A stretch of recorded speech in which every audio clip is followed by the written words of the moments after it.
ഇല്ലാത്തവർക്ക് സർക്കാർ സഹായം ലഭിക്കാൻ വരുമാന പരിധിയും നിയമ നടപടികളും ഇങ്ങനെയാണ്. 1. വരുമാന പരിധി. കേന്ദ്ര സർക്കാർ പ്രധാനമന്ത്രി ആവാസ് യോജന PMAY EWS വിഭാഗം വാർഷിക വരുമാനം 3 ലക്ഷം രൂപ വരെ. ലെഗ് വിഭാഗം വാർഷിക വരുമാനം 3 ലക്ഷം മുതൽ 6 ലക്ഷം രൂപ വരെ. V1 6 ലക്ഷം മുതൽ 12 ലക്ഷം രൂപ വരെ. V2 12 ലക്ഷം മുതൽ 18 ലക്ഷം രൂപ വരെ. കേരള സർക്കാർ ലൈഫ് മിഷൻ പദ്ധതി ഗ്രാമപ്രദേശം വാർഷിക വരുമാനം 3 ലക്ഷം രൂപ വരെ.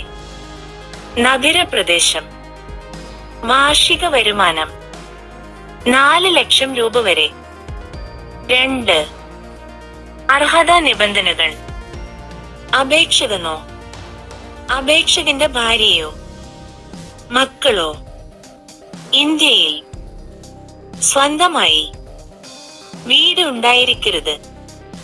മുമ്പ് സർക്കാർ വീട് പദ്ധതി ലഭിച്ചിരിക്കരുത്. വാടക വീട്ടിലോ ബന്ധുക്കളുടെ വീട്ടിലോ താമസിക്കുന്നവർക്ക് അപേക്ഷിക്കാം. 3. ആവശ്യമായ രേഖകൾ. വാർഷിക വരുമാന സർട്ടിഫിക്കറ്റ് വില്ലേജ് ഓഫീസിൽ നിന്നും. വീട് ഇല്ലെന്ന സർട്ടിഫിക്കറ്റ് വില്ലേജ് ഓഫീസിൽ നിന്നും. Ration card, Aadhaar card, voter ID.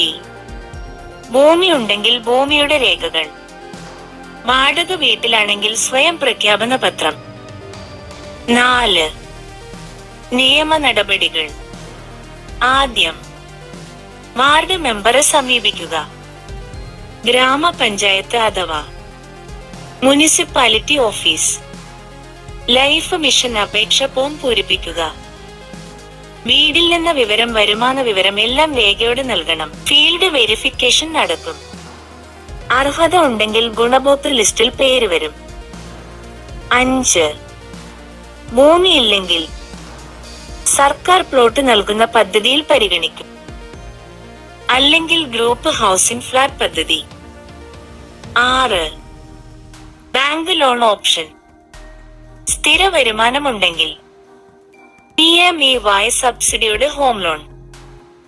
EWS ലെഗ് വിഭാഗങ്ങൾക്ക് പലിശ സബ്സിഡി ലഭിക്കും. 7. പ്രധാന മുന്നറിയിപ്പ്. വരുമാനം മറച്ചുവെച്ചാൽ അപേക്ഷ റദ്ദാകും. തെറ്റായ രേഖ നൽകിയാൽ നിയമ നടപടി ഉണ്ടാകും. ഫീൽഡ് പരിശോധന കർശനമാണ്. ഭാരത പബ്ലിക് മീഡിയ.